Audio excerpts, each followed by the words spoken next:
Welcome to our channel.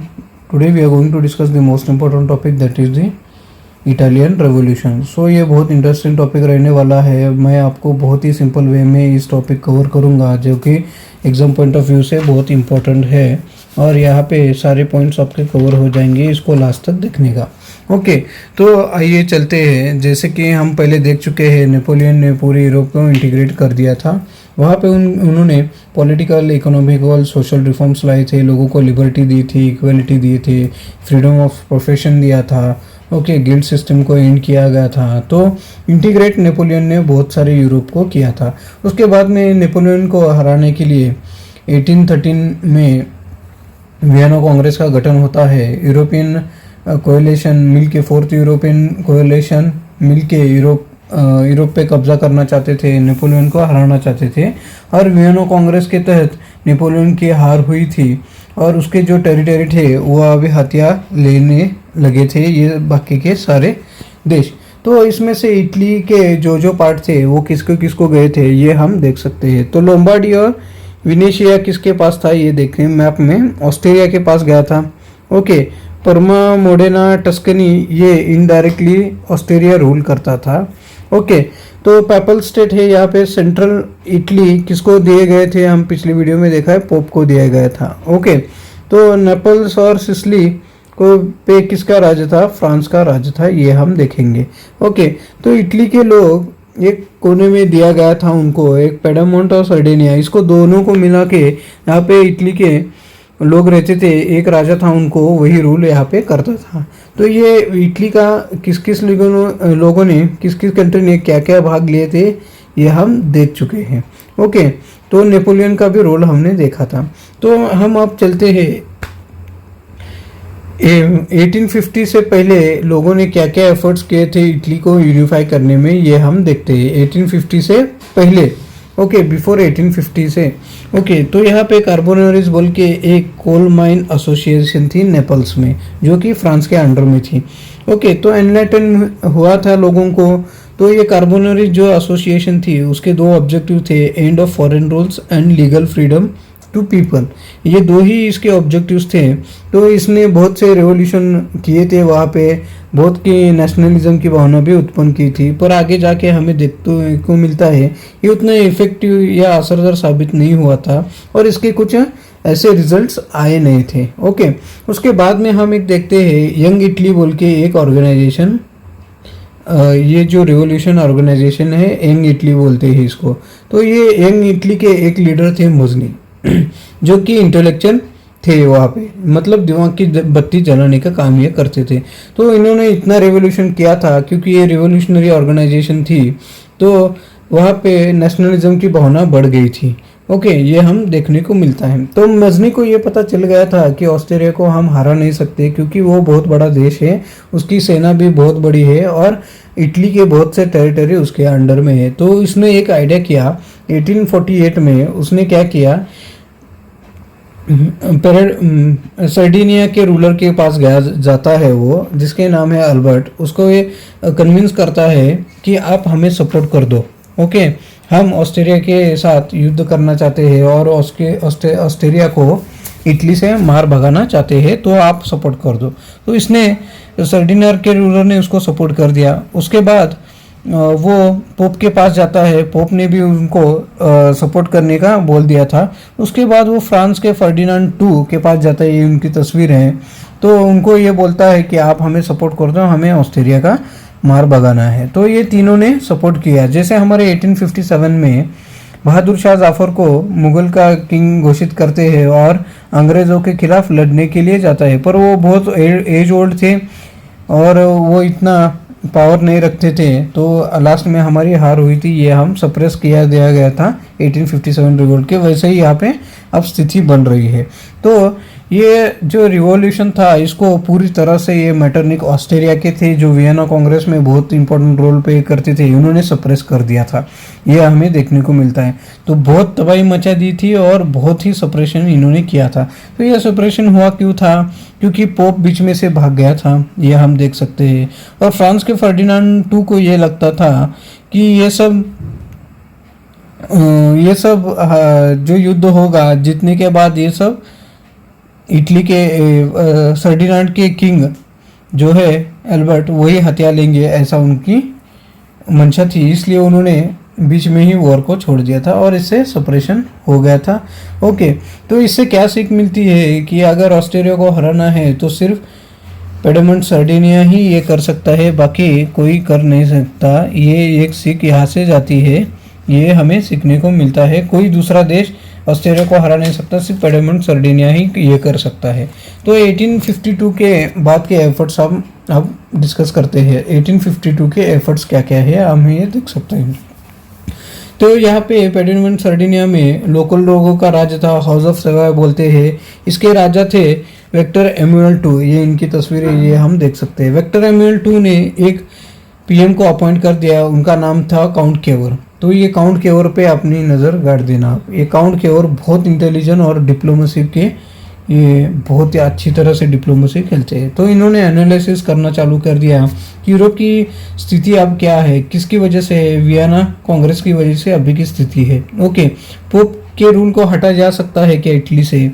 तो इन्होंने एक एनालिसिस किया कि पोप के रूल को हटा नहीं जा सकता, क्योंकि पोप लोगों पे राज करता है, लोगों पे उनका डोमिनेंस बहुत है, उसको लोग बहुत मानते हैं, तो इसको हटाया नहीं जा सकता है। ओके, और अपने देश के लीडर में अलग अलग ओपिनियंस थे, अलग अलग ओपिनियंस हमारे लीडर्स ये करते थे। ओके, तो उसमें से केवर जो लीडर थे उनका लिबरल कॉन्स्टिट्यूशनल मोनार्क होना चाहिए इटली जब यूनिफाई होता है, ये इनकी मंशा थी। उसके बाद में गैरीबाल्डी की एक मंशा थी कि रिपब्लिकन इटली होना चाहिए। जियोबार्डी की एक मंशा थी इटली फेडरेशन होना चाहिए पोप के रूल के अंडर, ऐसा जियोबार्डी का मानना था। तो अलग अलग लीडर्स के अलग अलग ओपिनियन थे। तो अभी केवर को एक अपॉर्चुनिटी मिलती है, ओके, कि वो अपने ही देशों में सुधार कर सके। तो वो रिफॉर्म स्टार्ट कर देता है, सेक्युलरिज्म पॉलिसी अपनाता है, गिल्ड सिस्टम एंड करता है, 90,000 की फौज भी खड़ी करता है। ओके, ट्रुप्स को मोबिलाइज करना चालू करता है। तो दूसरे देशों के राजा को वो इनविटेशन भेजता था, वो राजा यहाँ पे आते थे, यहाँ पे कैसे माहौल है, लिबर्टी कैसे है, लोगों के हाथों में सत्ता कैसे है, और वहाँ के लोगों दूसरे देशों के लोगों को भी पता चलना चाहिए, एक मैसेज जाना चाहिए, इसकी एक मंशा थी। और वहाँ के लोग रिवोल्ट करके इटली को यूनिफाई करने की ये कोशिश ये करता था।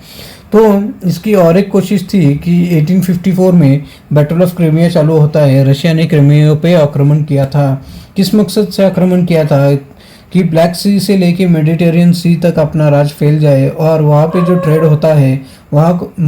ट्रेड होता है उस पर टैक्स लगा के अब पावरफुल नेशन के तौर पे उभर जा सके, इसलिए रशिया ने ये किया था। तो अब केवर का एक डिसीजन ऐसा लेता है कि वो क्या करते हैं हम आगे देखेंगे। तो ये रशिया की जो मंशा है, इसके खिलाफ कौन थे, फ्रांस और ब्रिटेन थे, क्योंकि ये पुराने खिलाड़ी थे, ये ट्रेड रूट्स पे इनका राज चलता था। तो रशिया को कैसे ये करने वाले थे, इसलिए उन्होंने युद्ध छेड़ दिया। तो युद्ध छेड़ने के बाद ये माउंट केवर क्या करता है अपने 80,000 सोल्जर को इस वॉर में फ्रांस को सपोर्ट करने के लिए भेज देता है। अभी उन्होंने मांगा भी नहीं था, कुछ भी नहीं था, पर ये काउंट केवर उनको हेल्प के तौर पे 18,000 सोल्जर दे देता है। तो इससे वो दोनों खुश होते हैं और वॉर भी जीता जाता है रशिया के खिलाफ।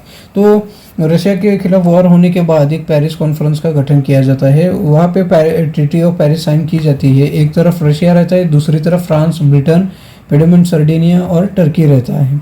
तो जैसे ही इसको पेरिस कॉन्फ्रेंस में न्योता आता है, आपने बहुत में हमारी मदद की है, आपको भी इनविटेशन भेजा गया है, तो ये माउंट केवर वहाँ पे जाता है। वहाँ जाके वो चुप नहीं बैठता है, वहाँ पे जाके बोलता है ऑस्ट्रेलिया कैसे इटली के पीपल पे एक्सप्लॉयटेशन करता है, कैसे उनको हार्म कर रहा है, कैसे किंग का राज है, हमें ये हटाना होगा, उनके कान भरता है वहाँ पे। तो वहाँ पे एक एक्ट साइन होता है प्लम्सबियर बोल के, प्लम्बियर्स एक्ट ऑफ 1858 साइन होता है वहाँ पे, ये हमें देखने को मिलता है। ये प्लम्बियर्स एक्ट है क्या, ये प्लम्बियर्स एक्ट फ्रांस और सर्डिनिया के बीच में होता है। इस एक्ट में क्या कहा जाता है कि अगर ऑस्ट्रेलिया पेडमंट सर्डिनिया में आक्रमण करता है तो फ्रांस 2 लाख की फौज भेज देगा, और इससे उसको 2 टेरिटरी चाहिए जो कि नाइस और सिवाय उसको दिया जाए ऐसी उसकी मंशा थी फ्रांस की। तो प्लम्बियर्स एक्ट ये हमें ध्यान में रखना है और ब्रिटेन इसमें न्यूट्रल रहेगा। ओके, ये भी हमें ध्यान में रखना है। तो पार्टी बिटी हो जाती है, केवर अपने घर लौट जाता है, वहाँ पे जाके वो चुप नहीं बैठता है और एक चाल खेलता है, वो इंस्टिगेट करना चालू करता है लोम्बार्डी और वेनेशिया के लोगों पे। वो इंस्टिगेट करना, रिवॉल्यूशन करो आप, मैं सपोर्ट करूँगा ऐसे बोल के वो इंस्टिगेट करना चालू करता है। ये सब बातें ऑस्ट्रेलिया को पता चलती है और इसमें केवर्स का हाथ है, पेडेमोंट सर्डिनिया का हाथ है, इसलिए वो आक्रमण करता है सर्डिनिया पे, जिसके तहत हम देख सकते हैं प्लम्बियर्स के एक्ट के तहत फ्रांस को इस युद्ध में आना पड़ता है 2 लाख की फौज लेके, और इससे ऑस्ट्रेलिया की हार होती है।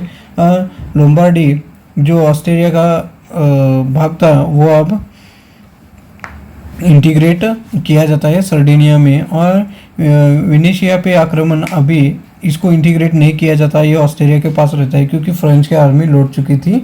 लोम्बार्डी सिर्फ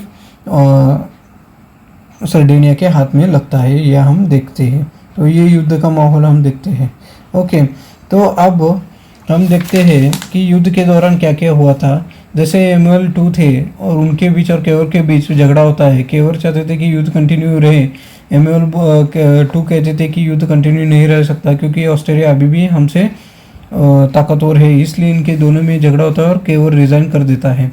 तो रिज़ाइन करने के बाद जब ये ट्रीटी ऑफ ज्यूरिख साइन होती है, जिसके अंतर्गत लोम्बार्डी इंटीग्रेट हो जाता है, किस में हो जाता है, इंटीग्रेट होता है सर्डिनिया में, तो ये हमें देखने को मिलता है।